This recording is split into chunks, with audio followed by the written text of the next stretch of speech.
Okay, hi. This is Twisted Granny Tarot. Thanks for joining me today. This video is for the month of October for the air sun sign Taurus or moon sign or rising sign.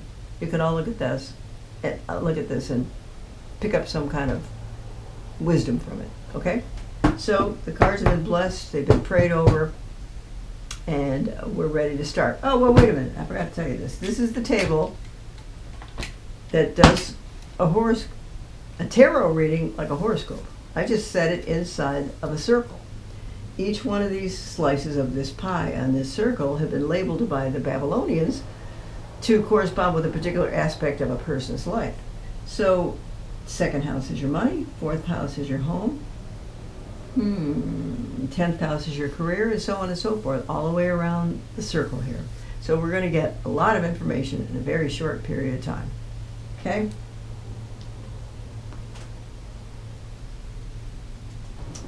Okay, now, this is a calendar that my friend Link publishes. He researches all the fancy little tidbits about ancient life, ancient beings, and mythology, those kinds of things. And for the month of October, what does it say here? Oh. Well, here's a good day. October the 5th. First of all, it says here, October the 5th is the second day of Roman goddess Mania, and the manes, in parentheses, spirits of the dead. Mania and the manes, all about spirits of the dead. Okay. Second festival on that day is also New Baigai Festival of the Old Woman in Lithuania. Festival of the Old Woman. Well, I can't imagine what that would be like. I hope it's good. Okay. For the third festival, held on October 5th, just in general, Roman Dionysiad Wine Festival to honor Dionysus, Ariadne, and the Maenades. I don't know what a Maenad is, do you? I don't think he's got a glossary here, so we could figure it out. But there we are. Okay, so Festival of the Old Woman in Lithuania, and the Goddess of Mania on October the 5th, and a wine festival on October the 5th. That's a big day for parties, right? Okay, so now we are going to... Ready? Roll out the cards. All right? First house. Oh, did I forget the first house is what you're thinking about. Second house is your money. Third house is communication. So first house for a Taurus today is, oh look, we got the King of Cups. And that is about what is on your mind. So is there a handsome man on your mind? Or even a woman? Because it doesn't have to be a man. It could be. Okay, so because this is a face card, I'm going to put what I call a modifier on it. That just means I'm going to pull the card from the deck, and I'm going to apply and figure out what these two mean together. He is your world, apparently, or she is your world, apparently, and that person is on your mind all the time. Second house is your own money, and Knight of Wands. So the money might go in and out pretty fast. And here's another sword to prove it. The sword of an Ace of Swords. So you all now, Taurians are earth signs, so they like the stability. They like security, and they like knowing things are paid for, and they have a firm ground to stand on. Okay? Nothing about this says firm ground, so there might be a kerfuffle going on in your money department, the money in your house, the money in your life. So you've got a little kerfuffle here. That's what that says. Third house. Okay, third house is communication. Now what we have, on notice, we had the King of Cups here. So we got the Queen of Cups here. Now I need to put a modifier on it. So we're going to have... So is there some kind of a disappointing situation going on with this person? Oh, so you've had words with somebody you like very much, and it's causing you a lot of grief. You don't like being there. Mm-mm. So all you Taurians, just remain calm. Remain calm, go about your business, and pray that it blows over. And it probably blow over. Okay, 4th house is your home. Well, this means you have a lovely home, you have a beautiful garden, you have birds, money, property. Here's the money right here. Well, it's symbols of money right there. And a happy family in that home. Okay? 5th house. Oh, romance and creativity. So how do you feel about that, Taurus? Tauruses, they don't like to spend money foolishly, but they do see the value in spending money on projects that will beautify and make their homes more appealing, more stable, more sturdy, those kinds of things. 1, 2, 3, 4, 5. So now what's this about? Romance and creativity and children. So I'm going to say that you might, Tauruses can tend to be workaholics. They can. They're not always all the time, but they can be. And this card might be just not a warning, but hold on. This might be a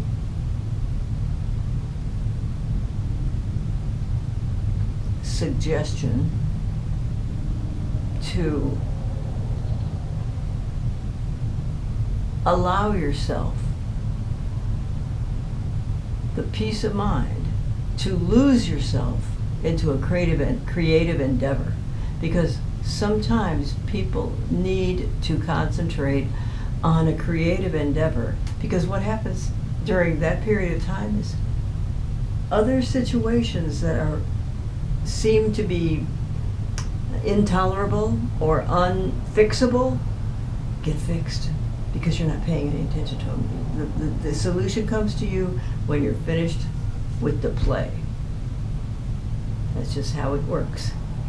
So I would ask you to be kinder to yourself and allow yourself to play a little bit. Okay? Because there is joy and there is peace and understanding in there. Okay? Okay. 1, 2, 3, 4.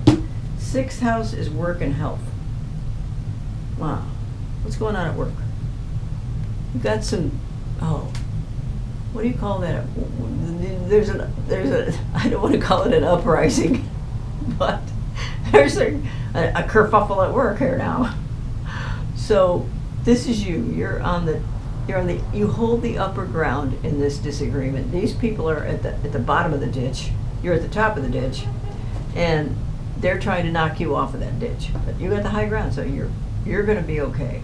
You're probably going to survive much better than they think you are. So the situation doesn't have to be fatal. It just has to be tolerated and lived through at the moment. Okay? 1, 2, 3, 4, 5, 6. Okay, 7th house is marriage partnerships and business partnerships. And what we have is a messenger card about, oh, babe. 1, 2, 3, 4, 5, 6. Marriage partnerships and business partnerships. Okay.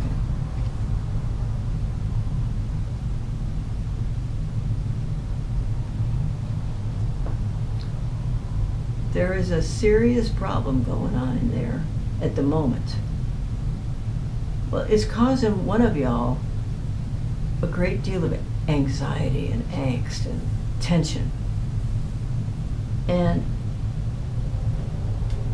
But whoever brought you the situation is somebody you love very much, or whoever told you about it is somebody you love very much.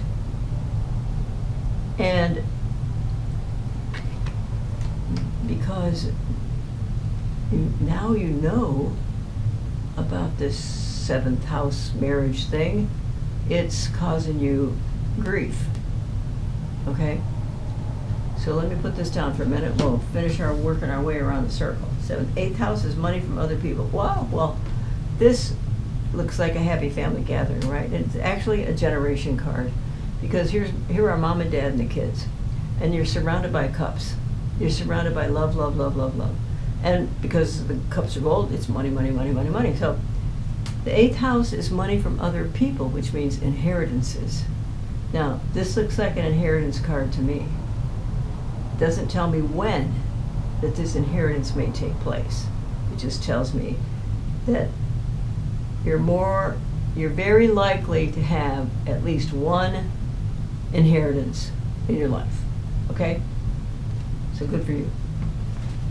Okay, ninth house is philosophy, so if you ever wanted to travel, it hasn't been able to happen. Philosophy, religion, higher education, and long distance travel. So the travel this is a disappointment card. You haven't been able to take any long trips or even short trips. And if you wanted to go back to school, you haven't convinced yourself that what you'll learn at school will pay off in the commercial world. Okay? So, don't give up. You just might not be able to go in the next little while. Oh my God. This is your 10th house in your career. This is you can manifest. You can manifest whatever you want in your career. So keep working hard. 1, 2, 3, 4. Because there's money to be made and there's influence to be had. And you're good at it. And let's see, even though we have some disappointment here, and even though we have here a member of the family who is overwrought with worry and disappointed that they haven't been able to take a trip in a while, you're fixing that. You know what? You're good at manifesting, so keep manifesting. Okay, 10. 11th house is,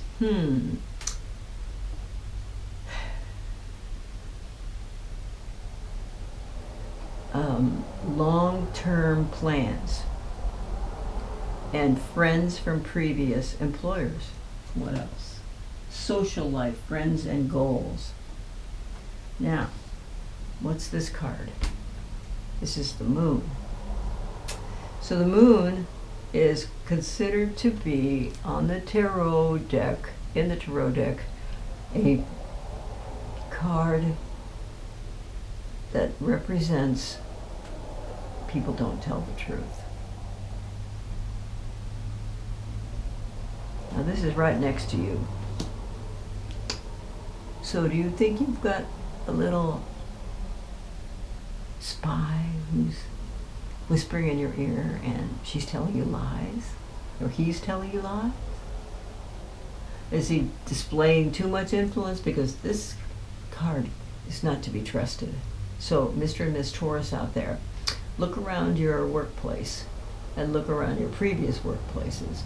And who's been bending your ear about unfairness or seems like he's sowing seeds of discontent with you. Maybe he just wants your job. Maybe he wants to knock you off so somebody else can have it. Okay, 12th house, right? 1, 2, 3, 4, 5, 6, 7, 8, 9, 10, 11, 12 is long. Wait a minute. What you think about when you go to sleep at night. You think about the future. It may keep you awake for a little while because the future's full of unknowns. However, it looks like you sleep pretty good when you finally go down. That's important because people need to have good night's sleep in order to perform well at work, right? Okay, now I'm going to pull a card that's going to go right here because, oh my, look. Well, so This card, obviously it's an excellent card, does not negate any positive things I've said here. It does not negate them. It actually adds to the joy, because at this time of life, you're going to be able to enjoy through spontaneously, just spontaneously, these aspects of your life are all going to look rosier and feel better and conform to a rosier view, which is what you want to have. Okay, so we got the first house. What you think about most is the person that you live with. Okay? And this is a love card. Okay? Second house is your own money, and it looks to be like it might go through your bank account pretty fast. Okay? Third house, you've had words with somebody and you don't like it. And because it is the Queen of Cups, that makes me think it's your wife. And you've just had some words and you don't like having those words. Okay? Fourth house is your home. There's a happy person in it, and you want to keep that happy person there. Okay? Because life is good with a partner, if you got the right partner. So, we're just going to leave that there and say, take good care of what you got at home. Fifth house is romance and creativity. Now this says you can participate in romance and creativity and in joy and in creative endeavors, whatever that means to you. A garden, I don't know, fishing, a boat, hunting, is that creative? And you're willing to allow yourself to take your nose off the grindstone and your shoulder off the wheel to have a little fun. But you're never, ever, ever going to overdo it. According to this. You know that people need to have a laugh so that they can get along with everybody. And it's fun. So that's what that card's about. Sixth house is work and health. So you are, whatever's going on at work, you're winning. Okay? 6, 7, 7. Wait a minute. 1, 2, 3, 4, 5, 6. Now this is supposed to be your marriage house. So somebody at your house is very unhappy because of X. This doesn't really tell me why. Doesn't really tell me why. So, because this is likely to blow over. This is likely to just disappear over the mountains and never talk about it again. I mean, whatever it is, it's making her miserable now, or making a person miserable now in your house. That doesn't mean it's going to be forever. Okay? Okay, money from other people. This is all about an inheritance, which I think you're going to get at some point before you pass on. Ninth house, this is all about philosophy, religion, and those kinds of things that you may or may not want to pursue. According to this card, you are disappointed that you have not been able to pursue philosophy, religion, higher education, or long-distance travel. They have it's disappointed you very greatly. And you just have to go on, and you have to try, if traveling is what you want to do, you've got to kind of make it a priority. And plan it for a particular date. Okay. This you're manifesting at work like crazy, so good job. 11th house, what is this? Somebody's fibbing to you at work, in your career. Maybe they want to see you fail. I don't trust them, because I don't trust the moon card. I don't trust the moon card for anything. Now, the 12th house is what you think about when you go to sleep at night. So, this is somebody who's planning what to do next to solidify his position with the company and gain confidence and more money. So, luck is on your side, folks. Luck is on your side, Taurians. So, stay busy, keep your head down, work like crazy, because you do like work, because you do like the rewards. So, good luck to you, and I hope you get everything you want. Okay? Thanks for stopping. This is Twisted Granny Tarot. Come and see me again soon. Bye. Oh, have a happy Halloween.